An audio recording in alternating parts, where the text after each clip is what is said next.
what we need to do to fix the mess that the SNP has made and how reform can help to do that. Thank you. Very good. Well, welcome. Thank you. Welcome. Thank you. Brilliant. Good.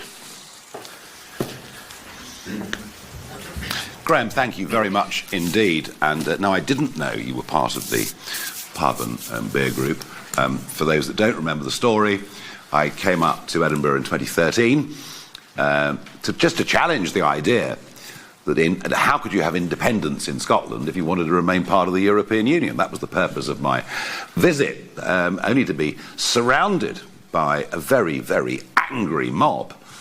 Nationalist mob, really angry, all with very wide pupils. I could never work out why that was.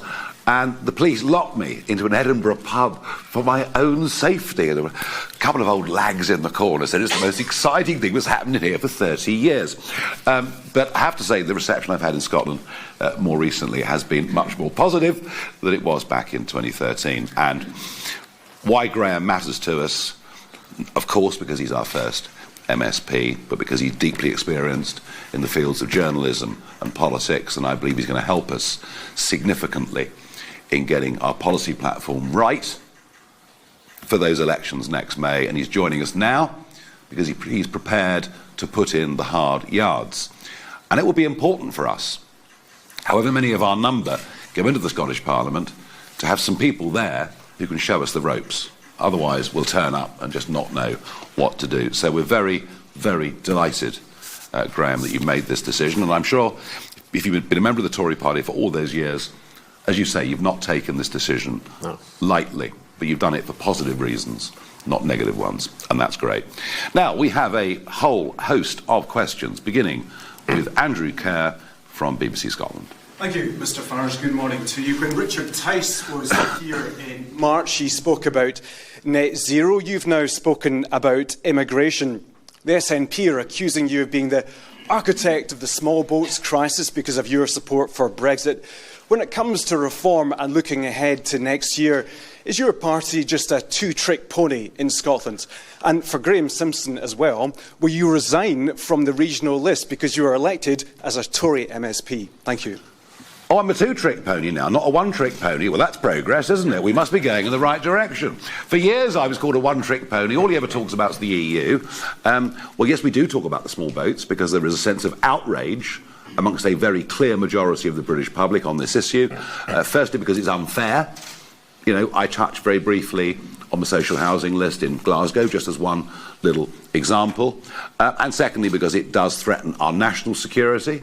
And I'll word this carefully as we're live, but you know, there have been some recent arrests made on suspicion of terrorism offences. And thirdly, because, frankly, people find it unacceptable that if they have HMOs or they have migrant hotels in their area, there is an increase in certain types of crime. And I'm just going to give you a simple fact, whether you like it or not, but an Afghan national is 22 times more likely to be convicted of rape than a British-born person. This is cultural. It's not racial, it's cultural. And I think that's a very, very strong point to make. And and we're now campaigning, of course, on net zero, very much so. It is a self-inflicted wound. It is something of absolute stupidity that is deindustrialising large parts of the United Kingdom. And look, you know, it'd be marvellous if we didn't need oil or gas, but we do. And we're going to for a very, very long time. So why not produce it ourselves? And of course, Scotland would be the chief beneficiary within the United Kingdom of that. Plus, we've launched a campaign on crime, you might have noticed. We've got Britain's most senior, famous living detective, you know, who's joined us. Colin's joined us, and there have been feature films made about him and books written about him. And we got Vanessa Frake, who's joined us, a very well-known prison governor and regarded as one of the toughest prison governors in the country. And we will be broadening our campaigns and talking about the cost of living crisis. There is a direct link there to energy, I will grant you, because it's one of the main components of the problem. And we'll move on, and we'll talk more broadly about the economy. We'll talk more broadly about the tax system. We'll talk about the fact small businesses have been disincentivised. So, no, we are far from being a two-trick pony. But if the SNP are unhappy with us, I haven't got a problem with that. And just to build on that, I think one of the tasks that I've got, Andrew, is to develop a policy suite that's not just those two issues, but actually looks at the powers that the Scottish Parliament has and how to address the challenges that Scotland faces. So as I said earlier, I'll be outlining some thoughts very, very soon, not today, not in any detail today, but you'll hear more from me and others on that, so that Reform isn't just seen as a party that just concentrates on two issues. On the question of whether I will resign from the Parliament, I guess you probably know the answer, and the answer is no, I won't be resigning. I think it's a fair question. It's a very fair question. But I won't be. I still have work to do. I've still got this very important members' bill that I want to get through, which I don't see as party political. It isn't. It is about reforming the system in the Scottish Parliament so that we can have a system of recall there. I take that very seriously. As I said earlier, I think one of the risks, one thing I'm really worried about is by going now, will other parties start to play silly games with that piece of legislation? I hope they don't. OK, thank you. Colin Mackay from STV. Thank you. Just to clarify, before I ask you a proper question, who's going to lead the party into the election next year, and who's going to take part in the STV leaders debate? Well, it won't be me. You're not going to lead you're not going to lead Reform into the Scottish election next year? I'm not standing for the Scottish Parliament, no. But you're not going to lead the campaign, so you're not going to take part in the debates? We will, of course, have a leader of our group, who will go in as leader of the group and be a potential First Minister. So yes, of course. But hey, you know what? As I've explained before, and I did a similar thing when I was in Aberdeen the other day, we are a work in progress. We're growing. We're probably an advanced teenager now. We haven't got to full maturity as a political party. And as I said a moment ago, we had 200 candidates over the weekend being interviewed. We're going to put out what you'll see from us is a list of candidates representing every aspect of life, with broad experience of many, many fields, and from within that number, there will be a leader as we go into the elections. On the immigration stuff that you were talking about yesterday, you're talking about keeping 24,000 illegal immigrants in MOD bases. Will any of these internment camps be in Scotland? Will any of the flights be from Scotland? And will you have to contend separately with the Scottish court system? Even though Glasgow is the asylum capital of the UK, numerically, the numbers in Glasgow compared to the northern conurbations in England are actually very, very small. As for which military bases, we're not going to say that now, otherwise government would simply sell them off and probably put solar farms on them or something like that.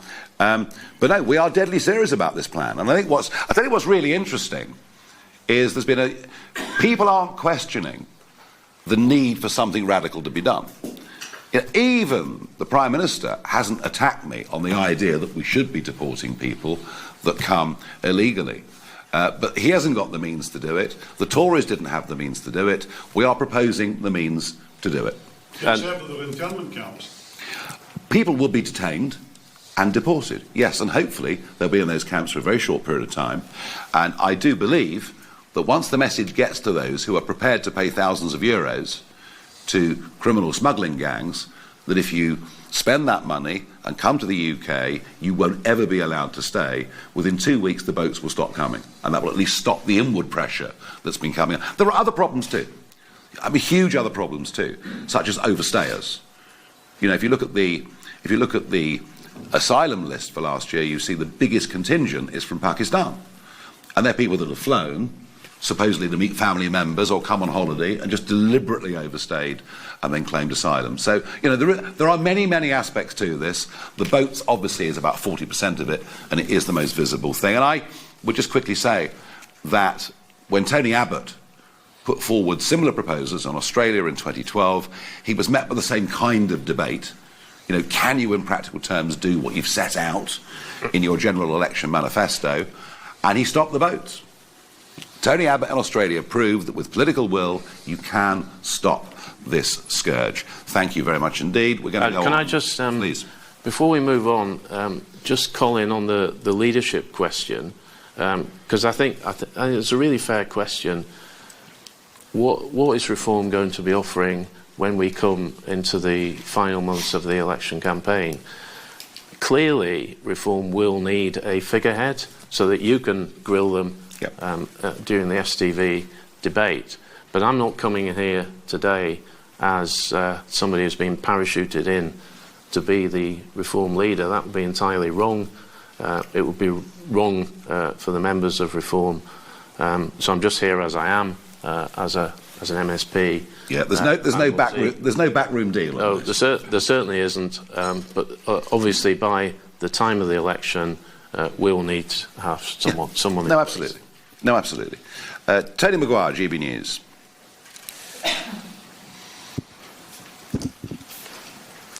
Thank you. Mr Farage, you said that obviously immigration hasn't been a particularly big deal in Scotland, but over the last few weekends we have seen an increasing number of protests outside migrant hotels.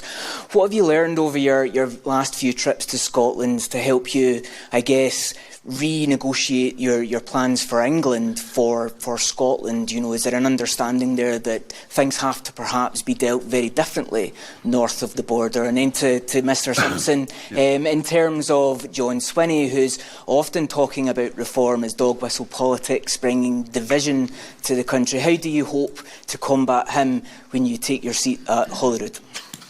Well, clearly there are some areas that need to be dealt with differently, but there is also, a lot of commonality. There hasn't been a great debate about immigration in Scotland because, frankly, none of the parties in Holyrood have wanted to have that debate. So we've not really been having it. You're right.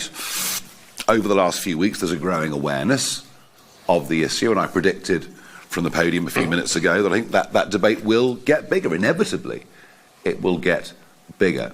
But I think the one thing that Scotland gives England an example of is the sheer stupidity of not aiming to be self-sufficient in energy, because clearly the Scottish economy stands to benefit far more from oil and gas than other regions or other parts of the United Kingdom. And I think it's absolutely tragic and self-defeating and stupid what we're doing to the North Sea. It just makes no sense at all. It is absolutely crazy on every single level.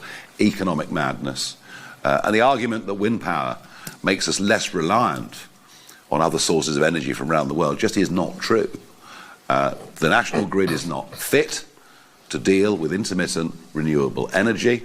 And frankly, if you look at what's happened to energy costs with wind, one of the biggest lies we've been told is that it would give us cheaper energy. It does not. And right at the minute, there's another big round being negotiated for wind contracts.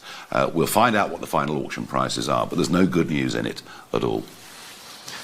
With regard to how I'll deal with John Swinney, I get on with Mr Swinney as I get on with most people. He knows me well enough to know that I don't indulge in dog whistle politics, as you describe it. He would have a job making that one stick, but he'll probably try. But I'll take my place in the Parliament next week for First Minister's questions. I'm not sure where I'll sit yet, but it probably won't be with the Conservatives, although actually there's no rules on that in Parliament. You can sit wherever you want, so maybe I'll decide on the day. I'm sure Mr Swinney will have some fun, and I'll enjoy listening to his jokes on the day. Yeah, but he might be surprised how many SNP voters might actually vote for you and vote for our party next year, so I'm sure he will have a go. Yes. Right, let's move on. James Cook, BBC National. Thank you very much, Mr Farage. Scotland faces, in common with other parts of the UK, a demographic issue in terms of a shrinking share of the working age population and a falling birth rate. Given that, in a flatlining economy over many years now, doesn't the Scottish economy really need more migration, whether that might be legal migration, but doesn't it need more migrants rather than fewer? And just, if you don't mind, for Mr Simpson, I'm sorry, I didn't quite follow, your logic in terms of staying in Parliament, because I understand that if one is a an MP or if one is elected in a constituency, that to a certain degree one has a contract with those voters, and you can say, well, they voted for me. But no one voted for you, did they? They voted for the Conservative Party. OK. Do you want to go with that first? Yeah, absolutely. You're right. I was elected on the Conservative list. That's why I've been uneasy with this decision. I am uneasy with it, but the rules say that you can stay. Now, maybe we should look at the rules, but we've had recently Jamie Green has gone from the Conservatives to the Liberal Democrats, and he has stayed on as an MSP. I think that it's maybe something that the Parliament should look at. But I was actually asked this very question when I appeared before the Standards Committee to talk about my bill, and I was asked, should someone in the position that I'm now in have to stand down? My answer was, well, I don't think they should, because people can leave parties for many, many reasons. You may have been finding life very uncomfortable in your workplace. I'm not in that position. The Conservatives haven't made life uncomfortable for me. But I do think I've got work to do. So I'm sorry if it upsets folk, but I'm staying put. Yeah, I mean, people leave parties, but equally parties leave people as well. And perhaps as a long-term Conservative, maybe that's how you feel to a certain extent. Yeah, this has not been an easy decision. No. I'm not pretending otherwise. No. On falling birth rates, I mean, it's a very fair point. Where are the workers of the future going to come from? One concern on that front is the pace of AI development is such that an awful lot of jobs that exist today are not going to exist in just a few years' time. So we may be in a position where we actually need fewer people in the workplace. But on the subject of skilled migration, I mean, look, if people come into Britain and they've got skills and they integrate and they contribute, then no one's got a problem with that, provided the numbers are at a sensible level. The problem, if we're moving on to legal migration very quickly, is that a Conservative Party that promised net migration of tens of thousands a year gave us net migration of up to nearly 1 million a year. And amazingly, of the last 3 million that came into Britain from outside the European Union, fewer than 20% are in work. So it's actually become a negative. Even the argument, look, expanding population, pressure on services, lack of integration, but don't worry, Nigel, because it's an economic benefit, and now it's not an economic benefit, and everybody knows it. So I get the point, but I think the jobs market is going to go through some quite revolutionary change within the next 5 years, and it's something that government's going to need to think about and adapt to it. Because one of the answers is that while Scotland maintains, or should maintain, its more traditional oil and gas industries, it also needs to think about becoming a hub for the new evolving world of AI and tech, because that's where the future is. And I'm afraid the entirety of the United Kingdom is falling badly behind on this race, to my great regret. Thank you very much. Let's move on. Kezia Buckley from Sky News. Thank you. You've had a number of defections now across councillors and now obviously in the Scottish Parliament. Are you just becoming the party of the old Tories? And how can you say that you're offering renewal if you're just going to fill the seats up with defectors? Well, we're not, but what we do need some experience. You can't just send people. I mean, if you look at the county councils in England that we won, where we're doing best is where we've got some people that actually have been on those councils, have been in cabinet, who know the ropes. So we do need some people to help us. I'm absolutely not going to allow this to become the Tory Party 2.0. But and I'm not going to be a vehicle for those just to rescue their careers in Parliament. And I thought, Graham spoke to that point actually quite strongly. Just getting re-elected wouldn't be good enough for him anyway. He's got the ability to do many other things in life. So, we'll be very selective about who comes. And frankly, an awful lot of Conservatives, really are probably closer to the Liberal Democrats anyway. So, those that are coming with us are coming because they see it's a positive vision. And those that are coming to us are all ones that if I accept them on the basis they're going to roll their sleeves up and help us with the project. And, by the way, across the country, at council level, we've got former Labour councillors coming to us. We even had a Lib Dem, which did surprise me very much indeed.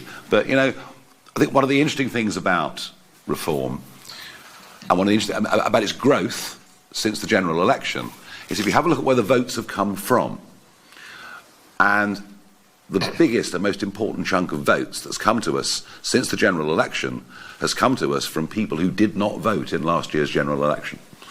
So it's a really interesting cross-section of people that are coming to us across all ages, and actually, you know, a much more breadth of the political spectrum than perhaps you would naturally assume. And actually, I would make the point, Kezia, that when I hopefully stand next year, if I'm selected, and that hasn't happened yet, there is no guarantee that I'll be elected. So I'm going into this with no guarantees of being elected. And I was interested in your description of me as an old Tory.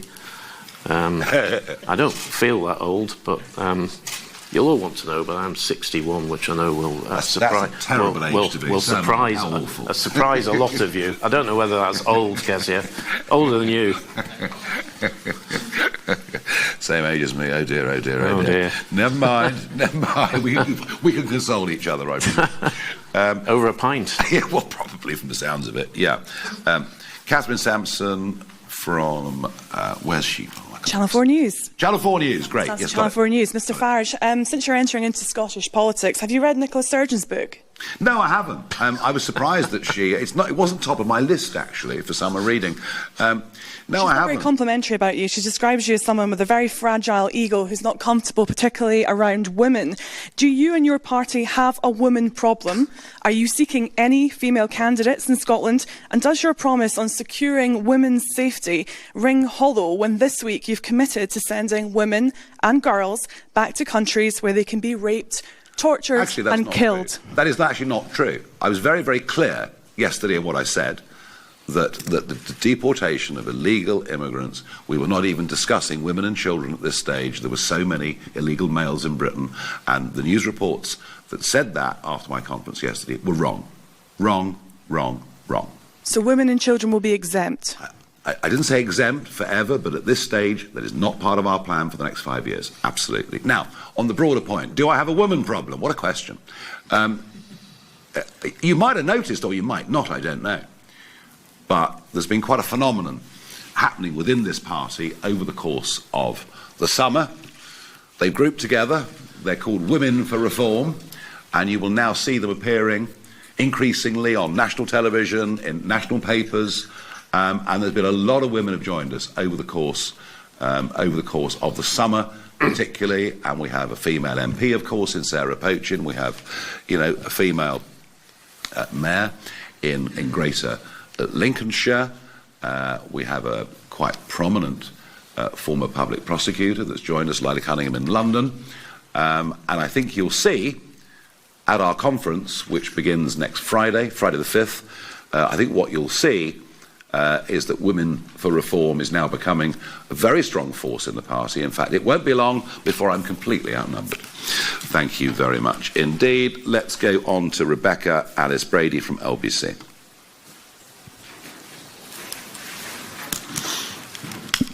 Thank you, Mr Farage. You say deportation would help keep women and girls safe in the UK. Yet this morning, despite you just saying that your comments weren't about women in the next 5 years, Richard Tice told LBC, and he suggested female asylum seekers should be deported to countries where their safety can't be guaranteed, countries like Sudan, where rape can be used as a war tactic. Are you saying that his comments were wrong? It won't be happening in the first 5 years of a reform government. But was he wrong? It's just not our priority. Does women's safety only apply to women in the UK for you? Our primary target is to worry about women and girls on the streets of this country, less than what the countries are like that we're going to deport these men to. It's all about priorities, and it's all about, frankly, given the mess that we've had with this over the last few years, it's all about whose side are you on? Are you on the side of British people and their safety? Firstly on the streets, but secondly at a national security level, which I'm very concerned about? Or are you on the side of a series of completely outdated treaties and courts of dubious distinction? OK, let's move on. We've got Craig Megan from PA. The font's so small I can't read it. Hi. Last time you were in Scotland, you suggested scrapping the Barnett formula. Is a vote for reform a vote to cut billions from Holyrood's budget and ultimately make Scots worse off? No, I just said anything that's been in existence for 60 years needs to be looked at. You know, and wouldn't it be great if the Scottish economy was at a level where Barnett formula funding would be lower than it is today? Wouldn't it be great if there was no need for subventions? Because if that was the case, Scotland would have become much wealthier. Some would even say that Scotland would have been made great again. So that was what I was saying, is, you know, the reason we have this is that the Scottish economy is lagging. I mean, there isn't that much to be proud of, frankly, in the rest of the UK economy either, but, you know, we would want, and we will, and I touched on it earlier, but helping the oil and gas industry, helping small business, being pro-business, being pro-investment, and to do that, what you need are some people in politics who've actually run businesses, who actually understand how these things work. And there's been an absolute dearth of that in Scottish politics and in national politics too. So you can promise Scots you won't cut Holyrood's budget? I'm not here to slash billions from the Scottish budget, but I am here to try and help a group of people get into Holyrood, into a powerful position next May, who think about things very, very differently. People who also don't want to slash Holyrood's budget but want to see Scotland performing better so that we earn more money in Scotland. Yeah, I mean, that's just, you know, again, a positive, not a negative. Conor Matchett from Scottish Sun. Hi, Nigel. You've already referenced the stuff around Glasgow being the asylum seeker capital of the UK. The local council says it needs more help from both the UK and the Scottish governments. What would you do? And in general, how would you describe the situation in Glasgow? And Graham, in March, one of my colleagues asked you if you were defecting to reform. You said, don't be silly. What's changed? And are any of your former colleagues thinking about following your lead? And if you had your pick, who would you choose as reform? Right. Well, it's your chance to damn someone's career. Right. So I'll tell you that. Yes, I remember that. I said don't be silly because I wasn't thinking about it then. But I have since, and as I said earlier, I've done some deep thinking over the summer, and really in the past few weeks I've arrived at that decision. So yes, I've been fending off all these rumours about me joining Reform when they were untrue, and if I've told you they're untrue, they were untrue. It's true today because I've clearly joined. I would like former colleagues to consider what I've said.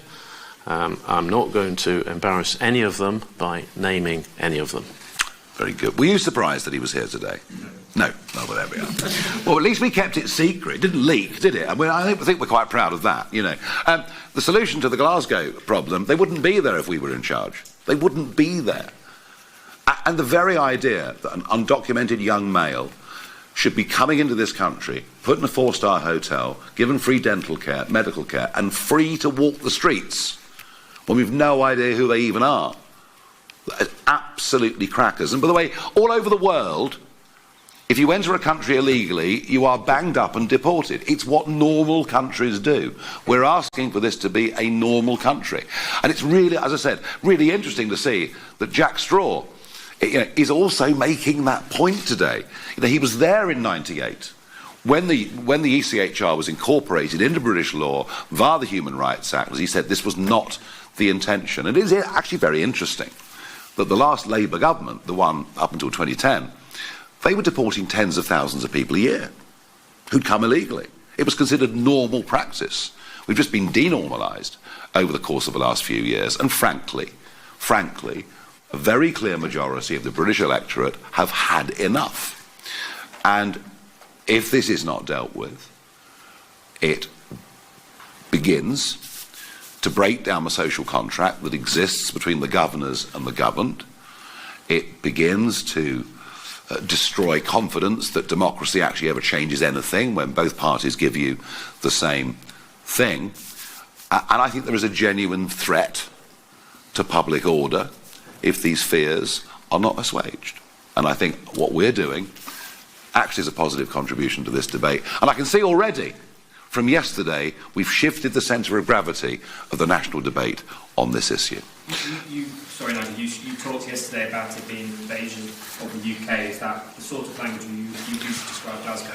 Well, I used the word invasion in 2020. I said, if we don't do something, there will be an invasion, and I was laughed at. Well, I'm used to that, of course, but, you know, 180,000 people later, you can choose whatever word you choose to use. 4,000 people in Glasgow, you can choose whatever word you choose to use. Right, moving on, we're going to go to David Walker from the Scottish Daily Express.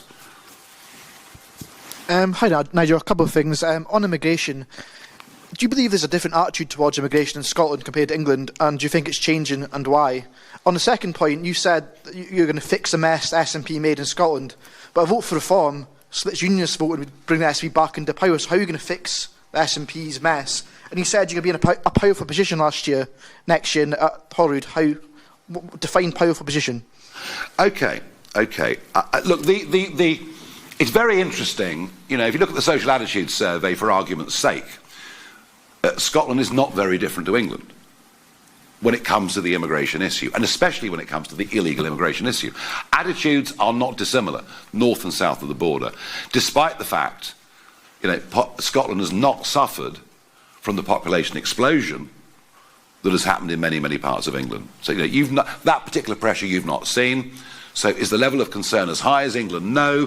But is it comparable on social attitudes? Yes. The main reason there's not been a big debate around this is because just no party in the Scottish mainstream has chosen to debate it. They've just found it too awkward and thought they'd rather brush the whole thing under the carpet.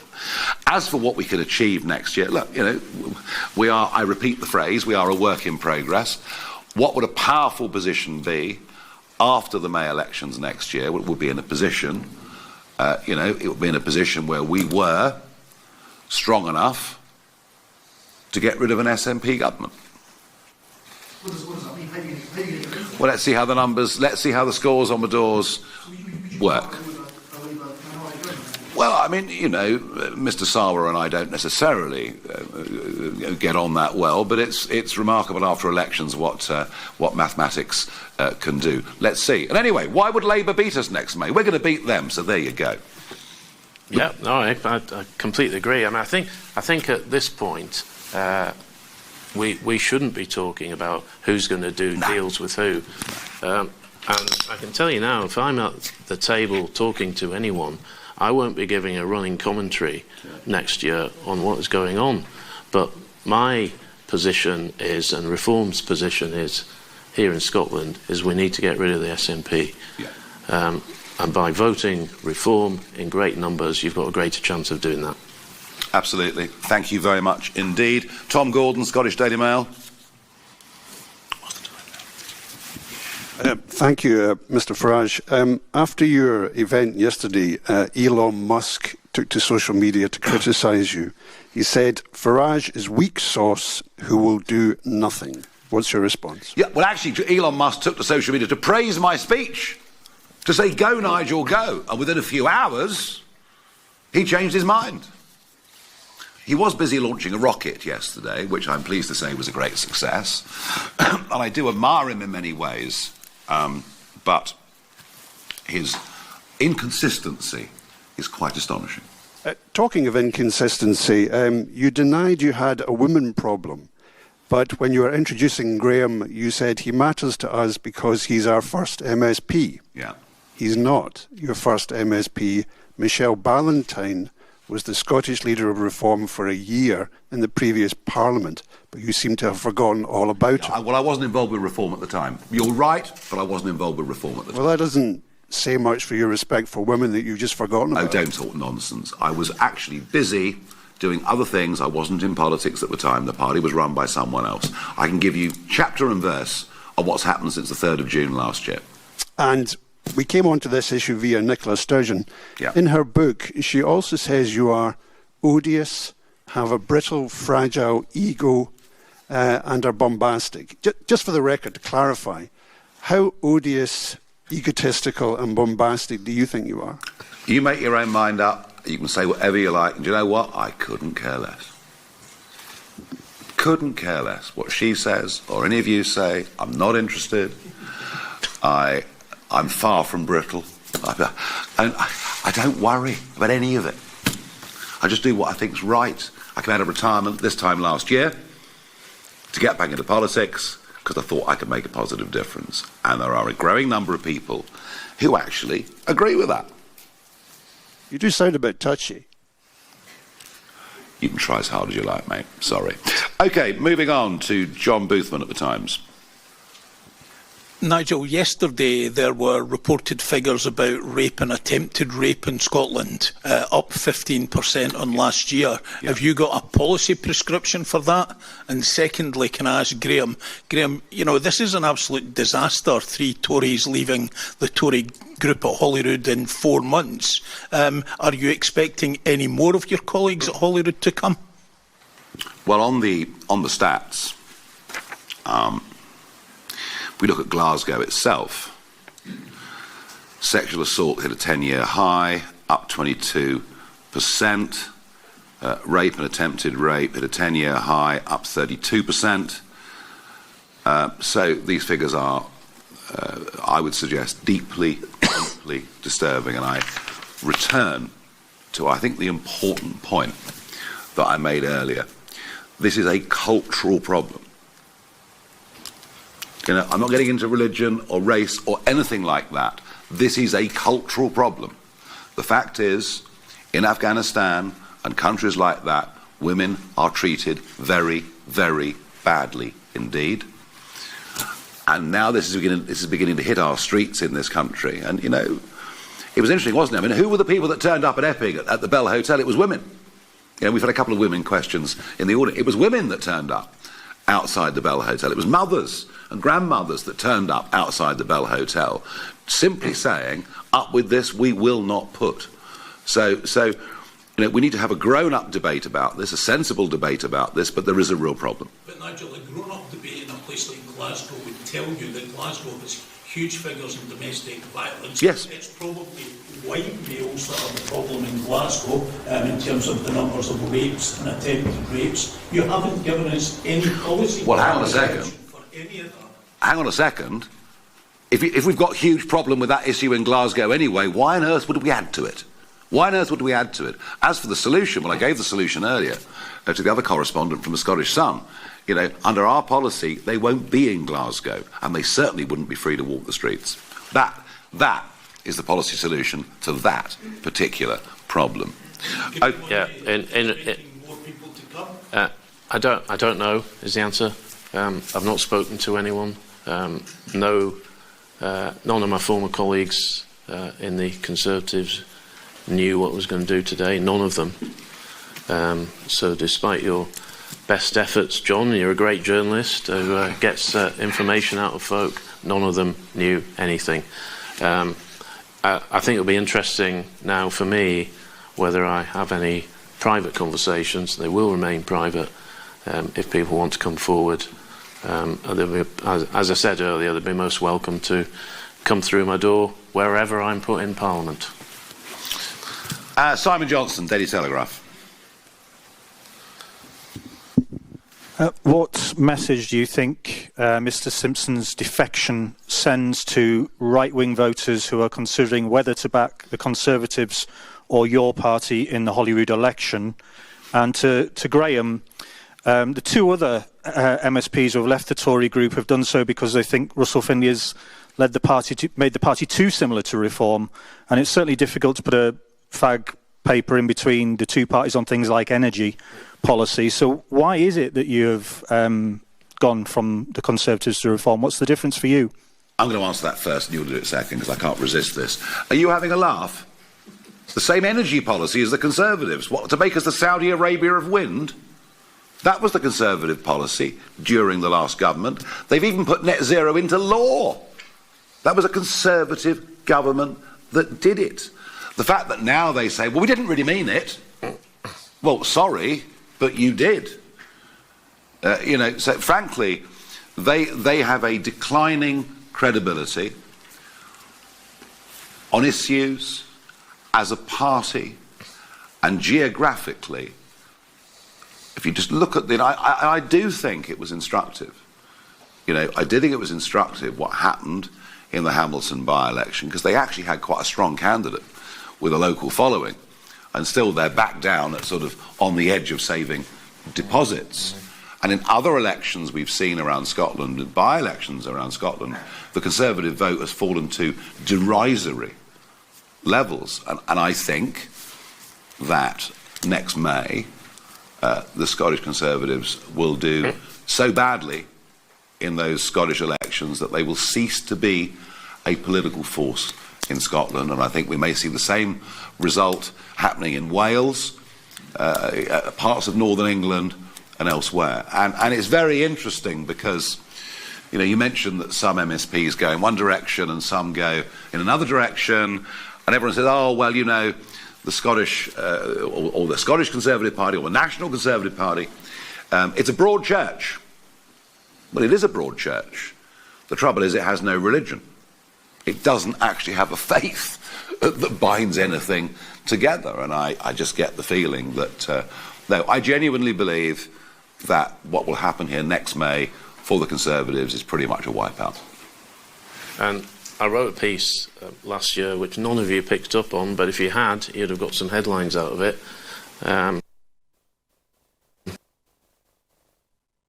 A number of people in the Scottish Conservatives who didn't necessarily appreciate what it was to be a Conservative. So listen, Simon, I can send you the link if you want to read that and pick over it. I'm not here today, as I made clear, to criticise Russell Finlay or the Scottish Conservatives. I don't want to do that. It's Russell's problem now. I want this to be a positive thing, and I'm going to be working on policies very, very quickly, and you'll see a clear difference between us and others. Excellent. Simeon Kerr, Financial Times. Thanks very much. To go back to energy, I'm sure in Aberdeen you're probably going to get quite a lot of support for more drilling, but also given the declining nature of the North Sea basin, many people up there are also looking to renewables as the future, and given your policy of ending subsidies, that puts that under threat. So, I mean, how, and a further point, sorry, could you also address whether you would propose more fracking, and how do you think, would that get much support in this country? Thanks. Yeah, I mean, you know, the viability of large parts of the North Sea is determined by the price of oil, obviously, and whatever the expected price of oil is for any investor. There's still viability there, and given the state the world's in, it wouldn't be surprising if there weren't further energy shocks at some point over the course of the next few years. Should we be fracking? Well, you know what? Countries that frack get rich. Countries that don't frack get poor. And the problem with renewable energy is twofold. Number one, the national grid is not set up to deal with intermittent energy, which is why we have to pay to turn the turbines off when the wind's blowing effectively around all of our coastlines. We can have renewables, but we have to accept expensive energy for families and the continued deindustrialisation of Britain. And if renewables can work without subsidy in a genuine market, that's fine. But the truth is, and you know it, and I know it, they can't. That's been the case for a very, very long time. So if renewables can stand on their own 2 feet, fine. I don't believe they can, and I don't think, as I say, the grid is set up to deal with that form of energy. The grid's being reinforced now, so by the time of the next general election, there will be a better functioning grid. If we had carbon-free electricity, it would cost over $1 trillion, and maybe nearer 2, to upgrade the entirety of our grid, and that would guarantee the most expensive industrial energy prices in the world, which we have now, and it would guarantee it for the next 2 decades. And we would literally, and we are deindustrialising anyway. You know, we have the most, and I repeat the point, we have the most expensive energy industrial prices in the world. In America, a unit price, a unit cost of electricity for a manufacturer, for anybody in business, is 25% of what it is in the UK, and much of that has been because of their shale gas boom. And, you know, Ed Miliband will say, oh, it's all about global prices. Well, actually, with gas, it's not. We don't have a global set gas price in the same way that we do for oil. But it is, you know, you raise that question, and I think it is a very, very big, important economic debate, but I think it's also a very big, important strategic debate as well. Moving on to Louise Wilson from the Holyrood magazine. Hi there. Since the general election last year, you've lost a couple of MPs, and then since the local elections in England in May, you've lost, I think, about a dozen councillors, half of those having resigned as councillors altogether. So, ahead of 2026, how do you expect Scots to look at that and have confidence in your candidates? And then I guess to Graham, if you are re-elected next year, is part of your job to try and keep the group together? Well, we had to, I mean, you know, in short order, we had to fight the English county elections, which meant finding 1,630 candidates. And we did actually put in the field more candidates actually than the Labour and Conservative parties, which we were proud of. And we've, you know, did our professional vetting. We didn't have huge horror stories about nightmare candidates, things that had occurred in the general election in 2024. Frankly, I think there were people that said, we'll stand for you, just to make up the numbers, who just never wanted to be elected and suddenly realised what the responsibility was. As for the national level, well, sometimes things go wrong. You know, as one of those MPs that's left, I would never have had as a candidate, had I been party leader, but I wasn't. You know, I inherited that, and I've taken it on from there. By the way, I'm not knocking Richard Tice. He kept the party going. You know, he lent it £1 million of his own money just for it to survive during those years. But it was kind of a bit on care and maintenance. And what I said was, when I got elected, that I would democratise and professionalise the party. And that's the path that we're on. I've given it a constitution. We now, as of last week, have an elected board. You know, we are taking it. But the difference with Scotland is we don't need to find thousands of candidates. I think the maximum number of seats is 129. You know, and we've already got hundreds of people coming forwards. I'm pretty confident we can do that. As regards to next year, there will obviously be, I think, a pretty healthy cohort of Reform MSPs. Hopefully I'll be one of them. But I've been around long enough in politics to know that it can sometimes be difficult to manage people. So one of the skills of leadership, and if I was in any kind of leadership role within that group, is to manage folk. So I think I'm pretty good at that. One of my main worries, as far as you're concerned, though, Louise, is the Holyrood Magazine Awards coming up, where I'm on the short list for 2 awards, and I hope there's not an emergency meeting of the awards committee now, should I have won any of those, to reconsider. Very, very good. Paul Hutchian from a Daily Record. Thank you. If you look at the opinion polls, Reform UK are doing much better in England than they are in Scotland. So I was just wondering, why do so many Scottish voters find you to be so repellent? And secondly, you've always been a Putin fanboy. Are you hopeful that Russia gets to hold on to the land that they illegally seized from Ukraine? Yeah, it's a delightful tone of questioning. Thank you so much for coming along and making our morning. I think it's absolutely marvellous. I have absolutely condemned the Russian invasion of Ukraine. Interestingly, you base that falsehood on one interview I gave in 2014 when I said I admired him as a political operator but didn't like him as a man. Just a few years before that, he was given a state visit to Buckingham Palace. He was welcomed by a Labour government. He was welcomed by the Queen. In fact, he met the Queen again just a few years later. So one comment taken hopelessly and completely out of context. No, I'll repeat, for your benefit, that in 2014, in one interview, I said I admired him as a political operator, but not as a human being, that I didn't like him and I wouldn't like to live in Russia. Is that why Scots find you so repellent? Do you know what? I mean, that is so low grade, it's almost astonishing. We are doing remarkably well in Scotland.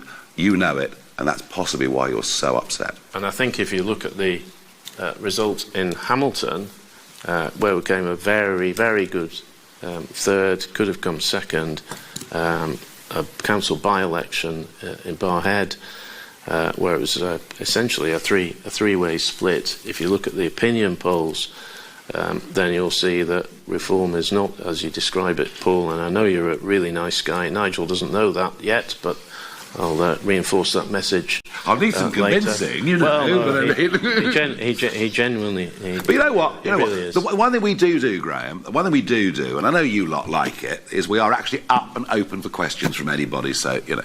Yeah, but the polls are moving in one way, Paul. You know that, and I hope they'll continue to move in that direction. Excellent. Then we are getting through this, I promise you. We've got Alistair Grant from the Scotsman. Thanks very much. Other than on these big issues like net zero, immigration, we don't actually know anything about Reform UK's policies in Scotland. How would you go about turning around NHS waiting lists? How would you go about turning around Scotland's education system, which many people think is in the decline? And just a question for Graham, does that not trouble you that you're signing up to a party that doesn't have policies in place? Well, that's the reason he's here. The reason he's here is to answer your questions. I'm not going to dictate from London what platform we should run on in terms of dealing with NHS problems in Scotland. I'm not going to do that.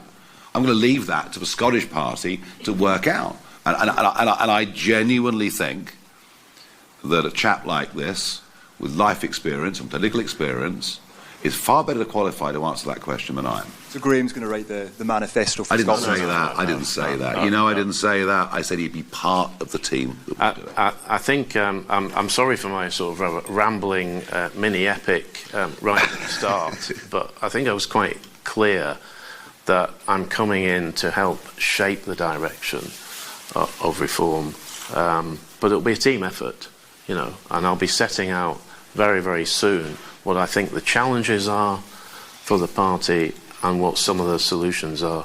So hopefully you won't be disappointed. If you are, you can come back to me. And actually, for any of you, most of you have my phone number. If you need to speak to me individually, please do so. If you want me to write anything for you, I'm happy to do that. But we're not at the point now of announcing a manifesto. That will be worked on, but it'll be a team effort. We're a rapidly growing and a rapidly evolving political movement in Scotland, and today's part of that. Just a very quick process question. Nigel, you obviously said that you won't be kind of effectively appearing in TV debates, leading the party in Scotland going into the election. Scotland. I'll be visiting Scotland on a regular basis. I said I would. I didn't visit Scotland much because I had the English elections to focus on. I'm going to be here a lot. It's the second time I've been here in a relatively short space of time. I'll be here a lot, but it's not for me to head up, debates amongst people who are competing to be in the Scottish Parliament. Well, how will you go about choosing that leader in Scotland? Would that be a Well, I've explained that already. We will have to go through our full candidate selections and listings, and it's at that point that the leading figure will be chosen. All right. OK, let's go to Libby Brooks from The Guardian. Just three more of that. I think that's right, yeah. Good. Thank you. This morning, political parties in Northern Ireland have condemned your plan to renegotiate the Good Friday Agreement, calling it irresponsible. Do you recognise their concerns? And what would you do if the Irish government and other parties in Northern Ireland refuse to renegotiate? And for Graham, you've been sort of talking about this challenge that you have now to develop a suite of policies. Can you tell us what your top three priorities will be? The Northern Ireland situation is deeply complex, and I made great reference to that yesterday when I gave that speech and answered questions at Oxford Airport. And we understand that what Blair did was to write the ECHR into absolutely everything. It was sort of his way of making sure we were embedded into the European Union for eternity. So yes, there is tidying up to be done, and I did say yesterday very, very clearly we would not be starting with Northern Ireland. That is something, as history shows us, anything to do with Northern Irish or Irish politics often takes years and years to solve. So that will not be at the forefront of what we do. And Libby, I wouldn't really like to give a top three, but I think if you look at public services in general in Scotland, they've been failed by the SNP. I think I'll be talking about soon health, education, transport, housing, things like that. So it's not a top three. I'll be looking at everything across the suite and working with colleagues within the party and people without the party. And I know from my very short time of being involved with reform, is there is a lot of outside interest in speaking to this party. Yeah, no, there is. In Scotland. There is. In fact, we've seen already today business interest coming. People want to meet us, want to talk to us, and want to talk about policy. Andy Phillip from the Press and Journal. Over here. Graham, just you have Aberdeen roots, and I just wanted to take it back to energy, however short those roots were, I don't know, but is there room at all for a just transition into renewables in the North East for the economy there, or would you advocate for a complete U-turn and a real focus on oil and gas? And the North East has demonstrated quite high polling for reform. Would you be tempted to go back and try your luck there? Well, to be honest, Andy, it's really stretching it. I was born in Aberdeen. I was there for 18 months. So, my memories of the city have come from later visits. So I wouldn't really describe myself as an Aberdonian. I couldn't. That would just be completely wrong. I spent probably the bulk of my life here and in Carlisle, where I went to school. But look, oil and gas, very big issue. I think you've seen with the closure of the Grangemouth refinery how that sector, and that is in the region that I represent at the moment, how the sector has been let down actually by both governments. It was a real frustration for me when I was in the Conservatives trying to get the UK government to engage with the Grangemouth issue. We actually tried. I'm not going to say which former colleague and I tried, but we did try to get ministerial visits to Grangemouth when the owners were crying out for that kind of contact, and we just couldn't get it. So they've been let down. The sector's been let down by both governments. Yeah, what is the form of non-intermittent energy with zero carbon emissions that the grid is beautifully built to design with? It's called nuclear, but we're just not capable of doing it.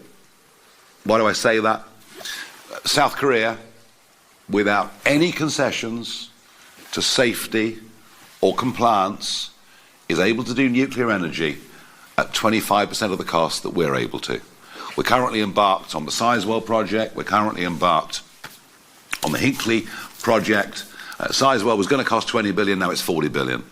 And long term, I do think nuclear has to be our future, but we have to try and make it financially competitive. And the first thing I do, I think, is ring the South Korean Prime Minister and say, come and give us a hand. Well, nuclear should be part of that basket. But as you all know, we can't have nuclear here in Scotland because the SNP has ruled it out under planning rules. One of the reasons we need to get them out of office. But it's a worthy debate.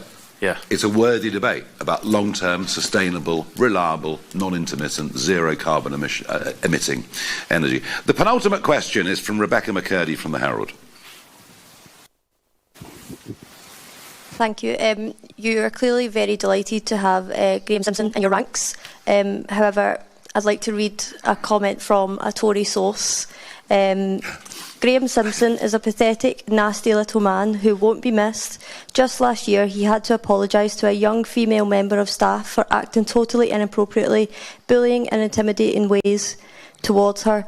The way he spoke to her was so bad that he was forced to sit down and say sorry in person. He'll be more trouble than he's worth for reform. Can I get both of your response to that? Well, that's not our judgment by any means, and we don't take people on unless we've done some pretty extensive research and found out what nasty gossip there is about them, what good stories there are about them, and we are careful. We have to be.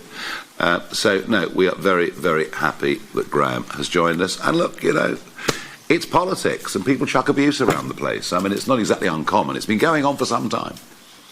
And actually, that's the kind of nastiness that I was alluding to earlier. Yeah. They've come out of the traps very sooner than I thought. Absolutely untrue. And anything internally will be dealt with internally, and that's the way I'll leave it. But, I certainly don't have a problem with women. Laura Pollock from The National is the last questioner of this press conference. Hi there, thanks. And you talked about bringing positivity back to politics after your coming out of retirement. Kill them all, keep Britain white, no black in the Union Jack. We're hearing this language more because of you, no? No, you will hear less of it because of me. If I wasn't here, goodness knows where politics would have gone. There is no man alive in this country today who did more to destroy the BNP with their rise in 2006 to 2008 than me. If I hadn't been there, they would have reached much, much higher levels. I am the antidote to the far right, and as you know very, very well, I have always, whichever political parties I've led, and this one in particular, I've always said no to people who I genuinely think come at this from a nasty, hard right disposition. We are the antidote. And the genuine antidote to those things, and I say that with great passion. And so those comments are made by members of Patriotic Alternative, and you're nothing to do with it. Nice try, lovely try. They're attempting to infiltrate the party for Holyrood 2026. So as you interview, try as hard as you like. No, I'm just asking, as you interview candidates, have you got some sort of safety net to make sure these people don't infiltrate the party? Yeah, do you know what? If they have links like that, we check and we vet, and if we find they have got links like that and they've lied to us, they are out of the door before lunchtime. Thank you, everybody. Thank you, Graham. We'll look forward to working with you and moving this party on towards the elections next May. Thank you, everybody.